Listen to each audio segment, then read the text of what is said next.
Hello, and welcome to today's video. This video is going to be a little bit different from the other videos in the channel, not only because I actually wrote a script for it, but because it is an essay video about Digimon games. You're probably here because of the title of the video, and if you came with pitchforks and torches, I just ask you to put them down and let me explain. I promise you, it will make sense in a minute. Okay, first of all, I want to clarify, I love Digimon, and I have played most of the games since the PlayStation 1, and I have watched all Digimon animes and movies. Uh, I, I want Digimon to be successful. I like what they did with Digimon Stories Time Stranger. It's a great game. I love the game. I finished it up. But that being said, I believe that there is no true good Digimon game that has ever been made. So what do I mean by that? Well, there are good Digimon stories, even in some bad games, and also there are some great games with Digimons in it, but they don't necessarily benefit from Digimon. It could have been something else. And sometimes there is a little bit of both. Good Digimon game that is not quite there. There's something missing. So what am I looking for in a good Digimon focus game? Well, it's very simple. I want a game that fully envelops what makes Digimon Digimon. A game that preserves what makes Digimon different from all the other monstertainment franchises. I just want to point out, this is my opinion. I don't hold the truth, I am not trying to gatekeep anyone, I'm just sharing what I think. So, if you disagree, that's fine, leave it in the comments. Now, here is my biased list of the requirements to make a true Digimon game. Number 1. A partnered Digimon is not an accessory. There needs to be a proper bond with a partner Digimon. An interchangeable partner Digimon you can just load or change at any time for any reason on a whim to the point that you have no idea who's your original partner is not in the true Digimon spirit. If you can change your partner Digimon for no reason, you don't have a partner. You have an accessory you can wear. Or worse, you have a Pokemon. Even if I got a Numemon as my partner, I will go to hell and back with it. Why? Because that's what heroes do. Exactly. Just like Thor said. Because that's what partners do. Again, just pointing out, this is my opinion. Moving on.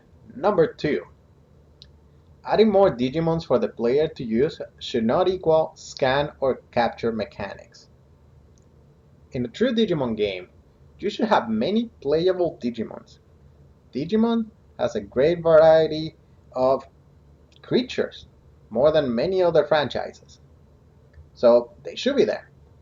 But a capture or scan mechanic ruins the Digimon part of it. Yes, Digimons are made out of data, but they're not just programs you install.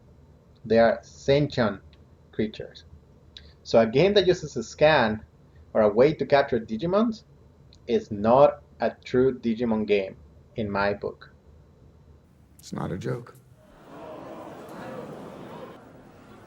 You're serious, aren't you? Yes, I am.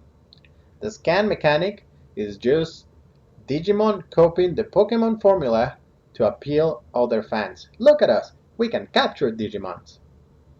I understand why they do it. You want to appeal as many fans and reach as large audience that you want. But the scan mechanic is bad. And I'm tired of pretending it's not. For example, look at Digimon Survive. They actually did a great job on this department. They allow the player to use many Digimon, each with their unique partners, and without compromising on what makes Digimon unique. So, yeah, that's what I think. Let's go to number 3 now. Digimon should be equal to humans. So Digimons are citizens of their own world. So humans should not be above or below Digimons. They're partners. That's what the name is there. A game that treats Digimons as just wild animals or pets is not different than Pokemon, so it's not a Digimon game. A game that uses that if Digimon are just pets, it's not a true Digimon game in my book. And then number 4, the story has to have mature themes without being edgy, right? There's some great stories in Digimon that have been told in the anime, comics, movies, even some games that talk about the dangers of depression and many other things. You can tell many stories because Digimon is tied down with the emotions that you share with your parents and the bonds that you share with other people. So, yeah, it should have mature themes is something that Digimon can do that some other franchises can't, except for Yu-Gi-Oh! Yu-Gi-Oh! Can get away with it. And now I want to talk a little bit about what makes a good game, just for a second. Even though that what makes a good game is very different depending on who you ask and their preferences, I think it's actually very simple to narrow it down. In my opinion, there are two core values that are always true for a good game regardless of genre.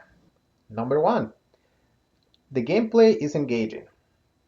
I don't mean loot boxes, click here, number go up kind of thing. I'm talking about something that it's fun to play. There has to have some innovation or creativity behind that you're playing and you're engaged mentally, not just clicking buttons, right? So think something like Vampire Survivors, right? When it came out, it was something new and fresh. It had loot boxes on it, but there were more than just click here, go number go up. Undertale is another one. Undertale, it's a pretty good game, pretty simple mechanics, but it's engaging enough and goes well with the story. So that's one of the things that makes the game engaging. Number two, mechanics and story should work together. If you're playing a game where the story and the mechanics are not tied down, it's very jarring. And I'm gonna talk a little bit about it later. But it's very jarring. It's not fun. You feel like you're missing half the game. But if it works great. Think of it as like Mega Man X. Mega Man X, the story and the game work together. You as the player feel, do, improve together with the character. Great. The Legend of Zelda, Breath of the Wild, same. You as a player start with nothing and the mechanics make sense, right? You go on and get all the items and stuff that you need so you can go and defeat Ganondorf. There's a big challenge coming, so you better prepare. What level of preparedness you need? It depends. Are you a speedrunner? You can probably just go on your trousers and a couple of rocks that you found and beat Ganondorf. Are you someone that wants to beat him really fast, good, and explore everywhere? You can do that, right? The gameplay and the mechanics are together with the story, and you can make the story the way you want. So, okay. So now that out of the way, let's talk about the opposite. What makes a bad game? What is a bad game? Digimon Up. Digimon Up is a bad game. This thing, because it's not even a game, this thing is why I'm making this video. I played, quote unquote, played this game for an hour and then deleted it and don't regret a second of it. I'm never going to touch it and I hope I never see it again. So I just want to point out why I have this aversion to this game, even though that I love Digimon so much. Well, it's very simple. 5 different things. Number one, I hate any game. It doesn't have to be a Digimon game. I hate any game that stops everything, darks out the screen, points you at one specific thing and asks you to do it, and it stops everything else that you have to do until you do the thing. Like if you're sort of train monkey, push the button here because you cannot figure it out. This thing. Now you're gonna do this, and now you're gonna do that. It is what I call the tourist syndrome. You're not playing a game. You've been taken into a tour. You're not an active player. You're a guest, and you have to do what you're told to do. It sucks. I spend 30 to 40 minutes of my hour playing Digimon Up, just stuck on those dumb black screens coming up over and over and over again when something new unlocked. It was like, stop right here. Here you go. You completed the task. Here you go. You get a treat. Now keep going. I was like, no, I'm not doing this. I'm not playing this game. It's just ridiculous. I know there's some people that like auto battlers, but I don't think it's a game. It's more of a you're watching a movie kind of experience, and that's completely different. Number two, uh, again, there's no gameplay. There's no gameplay. You're not playing anything. There's no strategy. You just change the things when it tells you to auto everything, and just wait. Click the next button, and that's it. They're chores. There's no game. You're just completing chores. You're putting things into boxes, clicking things into other things to check boxes, and that's it. You're not a player, you're a spectator. Number three, Digimon Up is not a Digimon game at all. It could have been anything else. It didn't have to be a Digimon game. It could have sprites from Power Rangers. It could have sprites from Hello Kitty. I don't know, whatever you want. And it would have changed absolutely nothing on the app. Uh, yeah, just an auto battle layer like any other one, just painted with Digimon colors, and there you go. Pay us, please. It, it's disappointing, man. Okay, let's keep moving. Number four. In Digimon Up, you have a partner Digimon. And oh, look, you have other Digimons that help you out that are not your partner. Isn't that what I was saying? That you should have a partner and some other ones to help you out? No, it's not even close to the same. That quote unquote Digimon partner is your partner as much as the shirt you wore today is your partner. You can just change it anytime you want. I mean, you have to get to a certain point and then you can change it. But again, you can just change it. And the rest of the people that help you out, the same. You just click the auto equip or whatever it is, and there you go. Change them. Don't even think about it. It's ridiculous. And then, I mean, you can literally change things on the character in the game. You can change the hat and shoes and shirt and stuff, and that somehow increases the power of the Digimon. It makes no sense. Why is a human wearing the stuff that makes the Digimon more powerful? I mean, unless you're Marcus, you have no business trying to suit up to fight Digimons. And now, my last point, which is the most important one. That game is not fun. It's just busy. Just keeps you busy. But at the end of the day, you're not gonna get anything out of it. It's not fun. It's tricking your brain into doing things, but it's at the like I said, it's not going to give you fun. Simple as that. I don't even have to mention the monetization part for that. Don't need to add fuel to that fire. So yeah, Digimon Up is a bad game. If you enjoy it, good for you. 99% of Digimon fans already dropped the game. I saw the comments in game too of everyone just disappointed. So I do want to address that point. Carney X, he's a great Digimon YouTuber, and he talked about how Bandai never said that Digimon Up was going to be a VPET game, which is what 99% of fans were expecting. Technically, yeah, they never said it. That is correct. But the fact that 99% of the fans believed that the game was going to be a VPET tells you, well, Bandai Communications was horrible. Was either horribly planned and they never informed the players exactly what was going to happen, or they purposely misled a bunch of players, hoping that they would play the game, put some money into it, and yeah, just get some money out of it, right? Um, it's just you can't blame the players for leaving Digimon up and failing when the game is not good. Just side tangent. There is a parasite that makes Digimon games worse, and it's called Bandai. Bandai is a greedy corporation that happens to have passionate Digimon fan workers inside that make good games. Digimon Story Time Stranger shows us the peaks of Digimon games. It's great. However, Bandai has never cared for making a good game, has actually got in the way of many games being done justice for the vision of the creators. And I understand it's not their business. Is their business is not making games. Their business is making money and extracting money from the fans. But Bandai is a horrible company. But let's leave that topic for another day.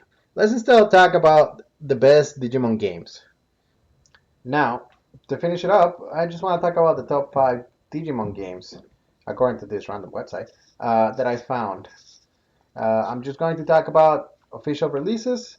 I know that there's some great Digimon games made by the community, by fans, but well, that's a whole other thing. I'm talking about official games release. So, number five is fighting games like Digimon Rumble Arena. I love that game. I played it when it came out. I actually like Digimon Battle Spirit for the Game Boy Advance better. I thought the story was great, even though that was very simple. And fighting Millenniumon at the end, that's pretty cool. Has a good story, but it's missing some partners and is very simple, right? Number four, Digimon World Next Order, Digimon World 1999, Digimon World, basically Digimon World games. They do great. You have a partner Digimon, you train them, you're with them through everything. It has great stories and everything, but I can never get through it. The gameplay is weird. Yeah, you can give some sort of cheer up and stuff like that. It's I want to love it. I want to like it. It has the Digimon flair, and that's what I mean when I say like Digimon can do its own thing. I just can't get through it. I, I don't think I don't think it's a good gameplay. Again, whenever you take away agency from the player, I feel like you're just doing yourself a disservice. Number three, Digimon World Dan Dusk, DS games basically, Lost Evolution. Those games were great when I was a kid. I replayed them again, and oh my gosh, it's badly paced. There's too many random encounters. You can get overpowered very quickly with the D evolution and returning back and then evolve them again over and over again. Just you can just one shot bosses sometimes. It needed better balancing. The maps are a mess. Yeah, it suffers the interchangeable Digimon partner syndrome, like I was talking about. You don't really have a partner. You start with a team, but eh, you can do whatever you want. The sprites in the game are amazing. I love the sprites, and that's why I'm using sprites from that game for the fan game that I'm trying to make. I think that alone just makes it in my top five favorite Digimon games. They did a great job for the sprites. Number two, Digimon Survive. Digimon Survive. I wanted to love Digimon Survive. I was so excited when it was announced. The art style is amazing. The music, everything looked great. Unfortunately, it's another victim of Bandai hiding things until it's too late, just because they're scared what they're doing. Uh, Also, I feel like they were underfunded and kind of underbaked. It's the visual novel. Okay, it's a poor Frankenstein game of a visual novel and a mediocre tactics RPG. The story is great. You can actually have a real partner with branching paths, a bunch of Digimon. It's engaging. Unfortunately, I found myself hating the RPG part, where you actually playing the game. It is disconnected, completely disconnected one from another. I could never get into it. The RPG was badly made. They were just very, very complicated cutscenes. Uh, it was just a roadblock to get to the story. I never finished it. I actually end up just watching a YouTube video to finish the story. I couldn't get past the bad RPG. It was so disappointing, and is the whole reason Digimon Survive is the whole reason why I learned for years how to code and why I'm making this game. I'm trying to make the game that I hope Digimon Survive was. So that's why Digimon Survive is a good visual novel, but not a true good Digimon game. So close, we were so close. And then you have number one. Should probably know which ones I'm talking about. Digimon Story. Digimon Story, Cyber Sleuth, Digimon Story, Time Stranger. They're great games.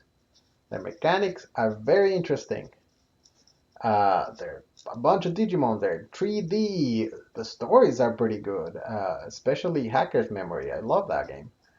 Uh, some of what, some of the best games Digimon has to offer.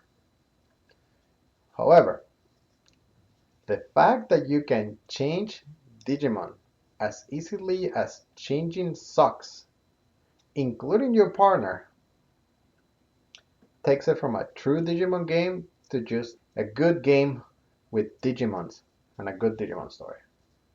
It is that disconnect. You need to have a partner. The whole point of the VPIT originally is you have a partner and you grow with it, and that's the core part of Digimon, in my opinion. Again, it's a subtle but very important difference, in my opinion. It's a portion of the soul of Digimon that makes it Digimon. And that's what I was talking about when I say this is the interchangeable Digimon syndrome. Or in my case, interchangeable Pokemon syndrome. Because let's be real, that's what you do in Pokemon. You just change your Pokemon to whoever you want to. Um, am I too demanding? Uh, you'll be the judge of that. I still enjoy the games, and I hope you do too, and I hope you keep supporting Digimon. I just have a different vision, I guess. So there you have it. That's what I have to say. That's my opinion on what a perfect Digimon game should have for me. My opinion. You're welcome to have your own. Uh, if you have an idea of what you want to see in a Digimon game, just put it in the comments. And just want to say, I would love to also see a Digimon Sonic Mania moment, where a fan project gets backed up by Bandai, but it's made by fans. Because I think there is where we're going to strike gold. I'm not talking about my project. I know my limitations. I cannot make something that good. I'll try. I'll try my best. But I know that there are way more talented people out there than I am.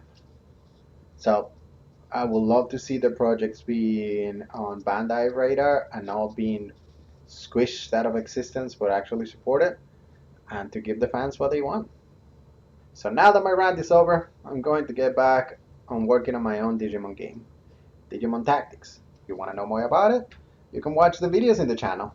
They're not great, they're not well edited, but it's just the updates of what's happening. So just keep an eye on it at the end of each month, and you'll get to know more where we are. And yes, I'm planning to put my money where my mouth is. I mean, my effort. I don't have money. I truly want to make a good Digimon game, and I hope that you guys get to play it. So see you in a few weeks when I release the version 0.9 of the demo. And remember, enjoy your day. Bye bye. So there you have it. That's that.